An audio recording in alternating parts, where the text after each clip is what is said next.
I want to share a story with you today that happened to me about 5 years ago. It's one of those experiences that fundamentally changes how you perceive safety, especially the safety we all take for granted in our own homes. I've always been a rational person, someone who looks for logical explanations before jumping to conclusions. But what happened that night in October 2020 still gives me chills when I think about it. At the time, I was living alone in a small two-bedroom house on the outskirts of Durham, North Carolina. It was a quiet neighborhood, mostly families and retired couples.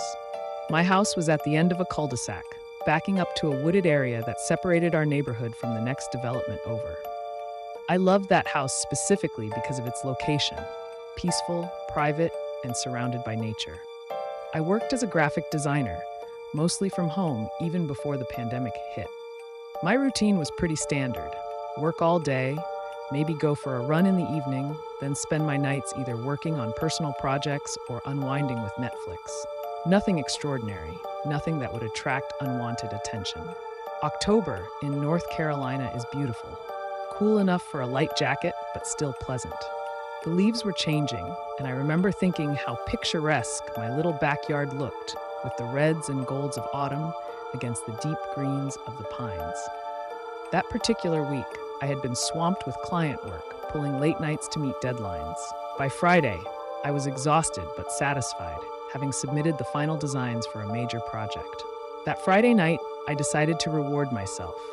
I ordered takeout from my favorite Thai place, opened a bottle of wine, and settled in for a movie marathon. Nothing special, just a way to decompress after a hectic week. I specifically remember checking that all the doors were locked before I got comfortable on the couch. It was an automatic habit, especially living alone. My house had a fairly standard layout.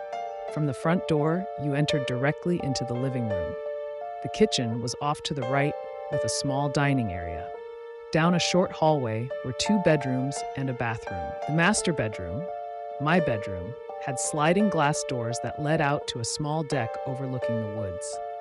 I always kept those doors locked and had installed additional security bars after I moved in. It was around 11:30 p.m. when I first noticed something odd. I was halfway through my second movie, I think it was The Shining, ironically enough, when I thought I heard a noise from the backyard. It wasn't loud or distinctive, just a sort of rustling sound that could have been the wind moving through the trees. But something about it caught my attention enough to pause the movie and listen.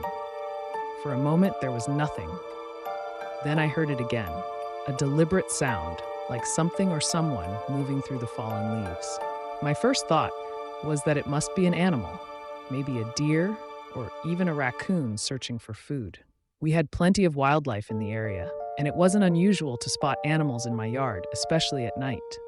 I got up and moved to the kitchen window, which offered the best view of the backyard. The outdoor motion sensor lights hadn't triggered, which I found reassuring. I peered out into the darkness, but couldn't see much beyond the immediate area, illuminated by the soft glow coming from my windows. The woods beyond were just a wall of black. I stood there for a few minutes, watching and listening. Nothing moved, nothing made a sound. Convinced it was just my imagination or some harmless animal, I returned to the couch and resumed my movie. But I couldn't focus anymore. Something felt off, though I couldn't explain why. About 20 minutes later, I heard it again. Not the rustling this time, but a distinct crack, like a twig snapping under weight. This sound was closer, maybe just at the edge of my deck. My heart rate picked up immediately.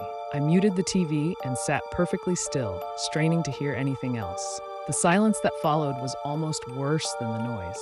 It was too complete, too intentional, as if something was deliberately trying not to make a sound. I remember thinking that animals don't try to be quiet. They simply are or aren't. But humans actively attempt silence when they're trying not to be detected. I slowly got up and moved through the house, checking that all windows and doors were secure. They were. I considered calling the police, but hesitated. What would I tell them? That I heard a twig snap in my backyard? They'd probably think I was being paranoid, and honestly, I was starting to think the same thing. To ease my mind, I turned on all the exterior lights. The sudden brightness flooded the yard, and I carefully looked out each window, scanning for anything unusual. There was nothing there. No person, no large animal, nothing out of place. Just my empty yard bordered by dark woods. Somewhat relieved but still uneasy, I decided to finish my movie and go to bed. I turned the volume back up, trying to lose myself in the story again. But my attention kept drifting to the windows, to the darkness outside. I caught myself repeatedly glancing over my shoulder, checking the locks on the doors multiple times. By the time I finally went to bed around 1:30 a.m., I had convinced myself that I was being ridiculous. Too many horror movies, too much wine, and too little sleep had made me jumpy. I closed my bedroom door, something I rarely did, and tried to get comfortable. Despite my exhaustion, sleep didn't come easily. I lay awake, listening to the familiar sounds of my house, the hum of the refrigerator, the occasional tick of the heating system, the soft whisper of air through the vents. I must have dozed off eventually because I remember waking with a start. The digital clock on my nightstand read 3:17 a.m. Something had pulled me from sleep, but I wasn't sure what. I lay still, my heart pounding in my chest as I tried to identify what had awakened me. Then I heard it, a soft, deliberate scratching at my bedroom window. Not the random tap of a branch or the scurry of small claws, but slow, methodical, human-like movements. Back and forth, like fingers testing the glass. My blood ran cold. My bedroom was on the second floor. There shouldn't be anyone or anything at my window. The scratching continued, unhurried, almost casual. I was frozen in place, afraid to move, afraid to even breathe too loudly. The sound moved from one side of the window to the other, then paused. In that moment of silence, I managed to reach for my phone on the nightstand. The screen lit up, illuminating part of the room, and the scratching immediately stopped. I held my breath, listening intently, my finger hovering over the emergency call button. Nothing. Complete silence. Had I imagined it? Was I still half asleep, dreaming the sound? I sat up slowly, my eyes fixed on the window. The blinds were closed, but there was a small gap at the edge where they didn't quite meet the wall. From my bed, all I could see was darkness through that sliver. I debated what to do. Turn on the light? Call the police? Try to look outside? Each option seemed equally terrifying. If there really was someone out there, turning on the light would reveal my position. But sitting in the dark, waiting, was unbearable. I decided to call the police. Better to feel foolish than to ignore a potential threat. As I started to dial, the scratching began again, louder this time, more insistent. And then, a new sound joined it, a soft tapping, like knuckles gently rapping on the glass. "Hello?" a voice called from outside the window. "I can see you in there." The voice was male, soft but clear, with an odd sing-song quality that made my skin crawl. I hit the call button and put the phone to my ear, trying to control my breathing, trying not to make a sound. "I know you're alone," the voice continued. "Why don't you open the window? Just want to talk." The 911 operator answered, and I whispered as quietly as I could that someone was trying to get into my house, that they were outside my second-floor bedroom window right now. The operator asked for my address, told me to stay on the line, and assured me that officers were on the way. "Who are you talking to?" The voice outside suddenly demanded, all pretense of friendliness gone. "Did you call the police? That wasn't very nice." The tapping turned to pounding, hard enough that I could see the blinds shaking. I scrambled out of bed and ran to my bedroom door, fumbling with the lock in my panic. I could hear the glass beginning to crack under the force of the blows. I fled down the hallway to the second bedroom, which I used as a home office, and locked myself inside. This room had no exterior windows, just a small window that looked out into the hallway. I pushed my desk against the door and huddled in the corner, still clutching my phone, the 911 operator's voice a lifeline in the darkness. "Stay with me, ma'am," she kept saying. "Officers are 4 minutes out. Stay hidden, stay quiet." From somewhere in the house, I heard the distinctive sound of breaking glass, followed by the sliding door opening. He was inside. My home had been invaded. The operator must have heard it too, because her voice became more urgent, instructing me to stay absolutely silent. I could hear footsteps moving through the house, slow, deliberate steps that paused occasionally as if he was examining things, opening drawers, looking for me. I covered my mouth with my hand to muffle my breathing, tears streaming silently down my face. The footsteps stopped outside my office door. The handle turned, but the lock held. There was a moment of stillness, then a soft laugh. "I know you're in there," he said, his voice calm and conversational. "This door won't hold me for long. Why make this difficult?" That changed for me 3 years ago, in the winter of 2022, when I had an experience that I still struggle to explain rationally to this day. At the time, I was living alone in a small house on the outskirts of a rural New England town. It wasn't exactly isolated. There were neighbors about a quarter mile in either direction, but it was private enough that I couldn't see their houses through the dense pine trees that surrounded my property. The house itself was charming, a two-bedroom cottage with a wraparound porch, large windows to let in natural light, and a recently renovated kitchen that had been the selling point for me. I'd moved there after a difficult breakup, seeking solitude and a fresh start.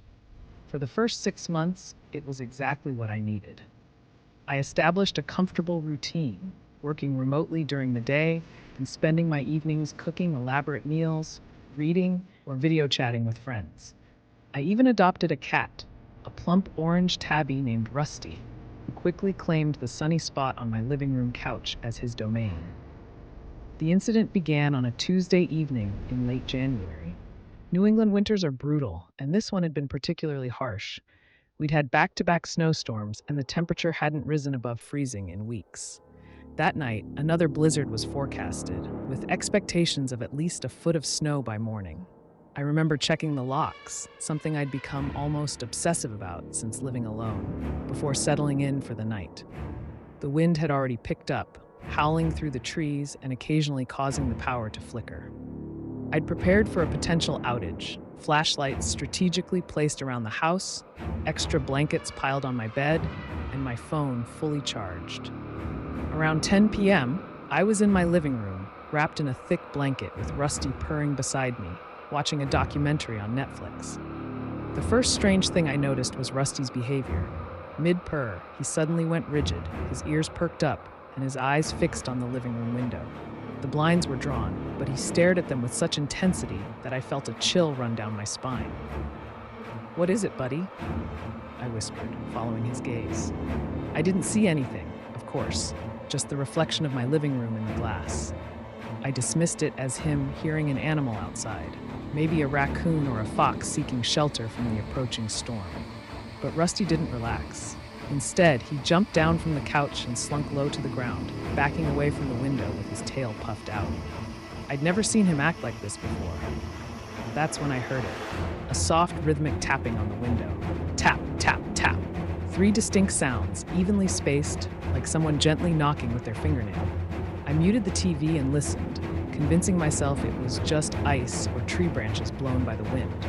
Tap, tap, tap. It came again, too precise and deliberate to be anything natural. I sat frozen, staring at the window, the documentary completely forgotten. Logic told me to go check. It was probably nothing, but something deeper, more primal, kept me rooted to the couch. I called out, trying to keep my voice steady. "Hello? Is someone there?" Silence. I laughed nervously at myself. "Get it together," I muttered, standing up and approaching the window. With a quick motion, I pulled back the blinds. Nothing but darkness and swirling snow greeted me. I peered into the night, pressing my face close to the glass to see better. The porch light illuminated the falling snow and a portion of my yard, but beyond that was pitch black. I was about to step back when I saw it. A single set of footprints in the fresh snow leading from the edge of the woods directly to my window. My heart began to pound. The tracks were fresh. They had to be, given how heavily it was snowing. Someone had been standing at my window just moments ago. I dropped the blinds and stumbled backward, fumbling for my phone. Should I call the police? And tell them what exactly?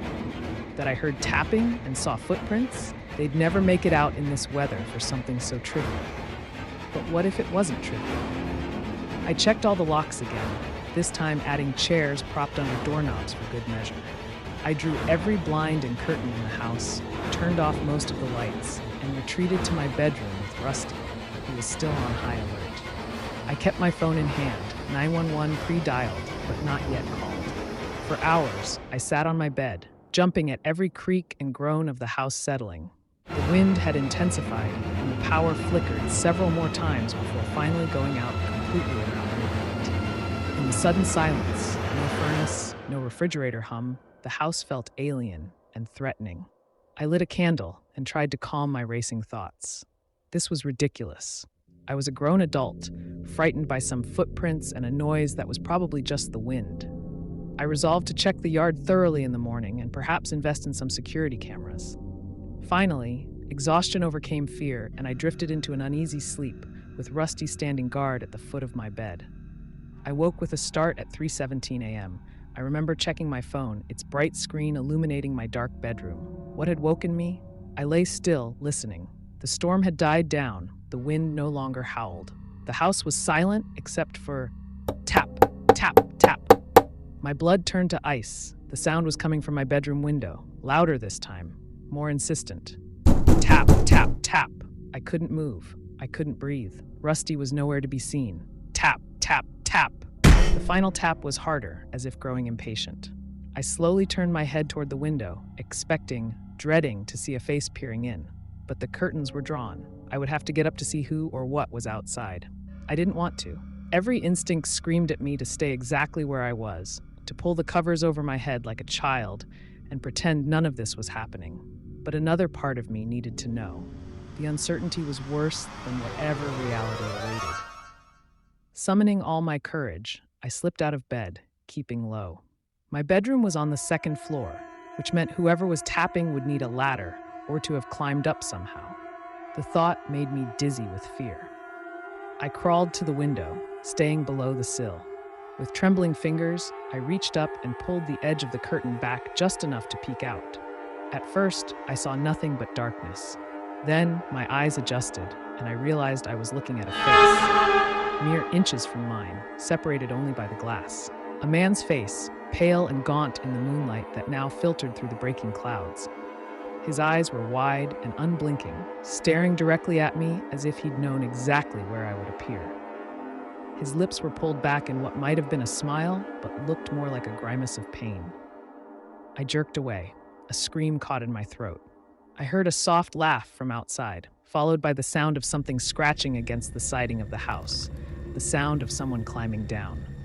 This time, I did call 911, my voice a frantic whisper as I described the situation. The dispatcher assured me officers would be there as soon as possible, but with the roads still being cleared from the storm, it might take some time. She advised me to secure myself in a room and wait. I chose the bathroom, the only room without windows, locking the door and wedging a towel rack against it for good measure. I sat in the bathtub, phone clutched to my chest, listening for any sound of intrusion. 20 minutes later, I heard it, the unmistakable sound of glass breaking downstairs, followed by the creak of the front door opening. Footsteps, slow and deliberate, moved through my living room. I covered my mouth to stifle my breathing, texting the dispatcher an update with shaking hands. The footsteps paused at the bottom of the stairs, then began to ascend. Each creak of the steps felt like a physical blow. They reached the top landing and stopped. I could hear breathing now, heavy and rhythmic, as if whoever it was had been running. A door opened, my bedroom door. More footsteps, moving around my room, then silence again. Finally, a voice called out, soft but clear enough to hear through the bathroom door. "I know you're in there. I just want to talk." The voice was male, eerily calm. I didn't respond, praying that the police would arrive soon. "I've been watching you for weeks," the voice continued. "You live such a neat little life, so organized, so predictable." A chill ran through me at the realization that this wasn't random. I'd been targeted, studied. "I was in your house last night too, you know, while you were sleeping. I stood in your room for almost an hour. You never even stirred." I bit down hard on my knuckle to keep from making a sound, tears streaming down my face. The thought of someone in my house, in my bedroom, watching me sleep. The bathroom doorknob rattled. "Let me in. I'm not gonna hurt you. I just want to see you up close, without glass between us." The towel rack wobbled as the door shook, the lock straining. I pressed myself against the far wall of the bathtub, searching desperately for anything I could use as a weapon. There was nothing except a shampoo bottle and my phone. Just as the lock began to give way, I heard the blessed sound of sirens in the distance. The rattling stopped. Footsteps rushed back down the stairs. By the time the police arrived, the intruder was gone. The officers found evidence of forced entry at my back door and footprints through O. Have you ever experienced that sudden, inexplicable feeling that someone is watching you? That prickle on the back of your neck when you're home alone, convinced there's a presence just beyond your window? Today, I want to share with you one of the most disturbing real-life accounts I've come across in my years researching unexplained phenomena. This is the story of Rebecca Mercer, a 34-year-old graphic designer whose experience with an unknown stalker defies conventional explanation and speaks to our deepest fears about vulnerability in the places we should feel safest. Rebecca lived alone in a modest two-bedroom house on the outskirts of Millfield, a small town in rural Oregon. The property sat on a 2-acre lot bordered by dense woodland, the kind of serene setting many city dwellers dream of. She'd purchased the home in early 2023 after years of saving, drawn to both its affordability and the promise of peaceful solitude. The nearest neighbor was over half a mile away, visible only as a pinprick of light through the trees at night. This isolation, which had initially felt like a blessing, would soon become the backdrop for a terrifying ordeal. It began, as these things often do, with subtle anomalies, occurrences so minor they're easily dismissed. In April 2023, Rebecca started noticing small objects in her home appearing slightly out of place. A coffee mug she was certain she'd left in the dishwasher somehow making its way back to the counter. A stack of mail rearranged on her desk. Her gardening shoes, which she always left by the back door, inexplicably repositioned. When interviewed later, Rebecca admitted she initially attributed these discrepancies to stress and absent-mindedness. She'd been working long hours on a high-pressure project and assumed her memory was simply playing tricks on her. But then came the footprints. After a particularly heavy rainfall in late April, Rebecca spotted them one morning.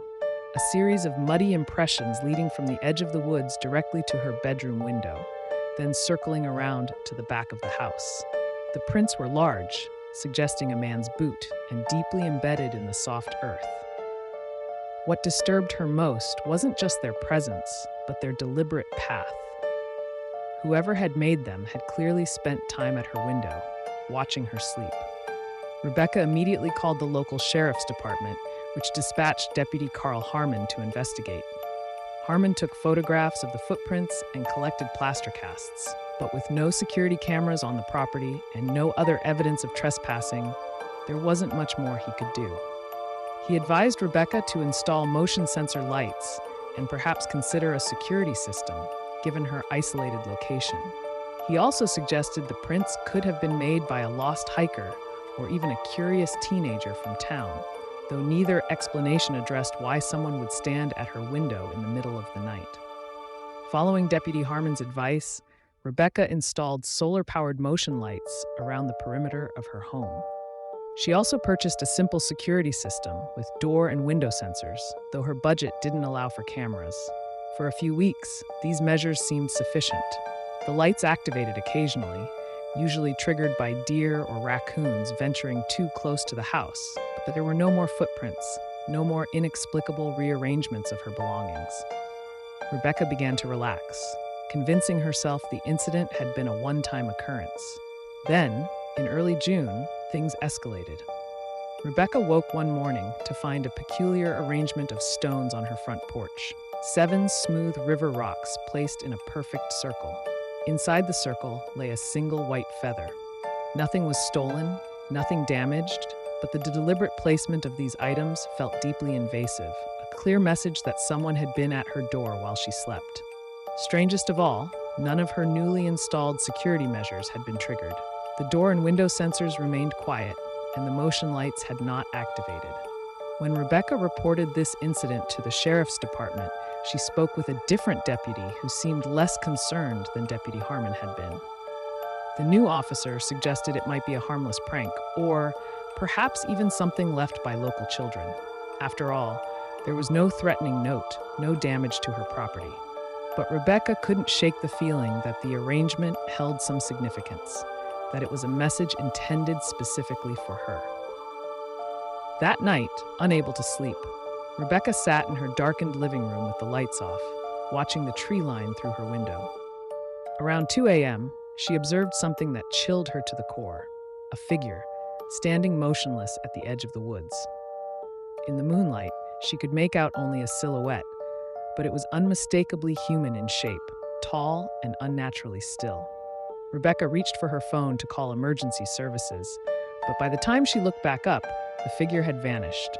She spent the remainder of the night with all the lights on, a kitchen knife close at hand. The next day, Rebecca made two decisions. First, she would install proper security cameras, regardless of the cost. Second, she would research the history of her property, suddenly wondering if there was something about the house or land that she should have known before moving in. The camera installation was straightforward enough. Within days, she had 4 high-definition cameras monitoring the perimeter of her home, all connected to an app on her phone that would alert her to any movement. Her research into the property's history yielded more concerning results. Though the house itself was relatively new, built in 2005, the land had a darker past. In the 1970s, before the current subdivision was developed, the entire area had been a single large property owned by a reclusive man named Victor Hartman.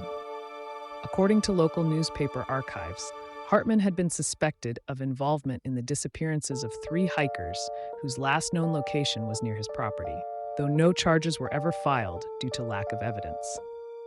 More disturbingly, when Hartman died in 1978, search parties looking for the missing hikers discovered a series of strange stone arrangements throughout his property, circles of river rocks with various objects placed inside them. The parallels were too striking to ignore. Had someone with knowledge of this history chosen Rebecca's home specifically? Was this some macabre reenactment or tribute to Hartman's alleged crimes? Or worse, could someone believe they were continuing his work? Rebecca shared her findings with Deputy Harmon, who agreed the connection was concerning enough to warrant increased patrols in the area. However, with limited resources and no concrete evidence of an immediate threat, there wasn't much more the department could offer. For several weeks, Rebecca's new security cameras captured nothing unusual. The stone circle was not repeated, and there were no more sightings of the figure at the edge of the woods. Just as she began to wonder if her research had led her down a rabbit hole of paranoia, something happened that confirmed her worst fears. On July 17th, around 1:30 a.m., Rebecca was awakened by a notification from her security app. Motion had been detected at her back door. Heart pounding, she opened the app to view the live feed, expecting to see a raccoon or perhaps a deer that had wandered too close to the house. Instead, the screen showed a man standing directly in front of the camera, staring into it with unnerving intensity. He was older, perhaps in his 60s, with long gray hair and a weathered face. But most disturbing of all was what he held in his hand, a photograph, which he deliberately held up to the camera. Even through the small screen of her phone, Rebecca could see it was a picture of her, sleeping in her bed, clearly taken from outside her bedroom window. In a panic, Rebecca locked herself in the bathroom and called 911. Deputies arrived within 20 minutes, but by then, the man was gone. The security footage provided their first real evidence, a clear image of the intruder's face. Within days, he was identified as Lawrence Hartman, the 67-year-old son of Victor Hartman. Lawrence had been just 20 when his father died and had left the area shortly afterward. According to records, he'd spent most of his adult life in various institutions for the mentally ill, diagnosed with paranoid schizophrenia and delusional disorder. He'd been released from his most recent facility 6 months earlier, right around the time Rebecca began experiencing unusual occurrences. The investigation revealed that Lawrence believed his father's spirit was commanding him to watch over the land that had once belonged to their family. In his delusional state, he viewed Rebecca as an intruder who needed to be studied and eventually removed. The stone circles were indeed a recreation of his father's habits, rituals Victor had allegedly performed before targeting his victims. Most chillingly, when police searched the small motel room Lawrence had been renting in a neighboring town, They found dozens of photographs of Rebecca, taken through her windows over a period of months, along with journal entries detailing his observations of her daily routines. Lawrence Hartman was arrested and returned to institutional care, where he remains today. Rebecca, understandably traumatized by the ordeal, sold the house within weeks and relocated to another state. In her final interview with local press, she made a statement that resonates with anyone who has ever felt that inexplicable sensation of being watched. The most terrifying part wasn't finding out someone had been watching me. It was realizing that on some level, I'd known all along. Those feelings we dismiss as paranoia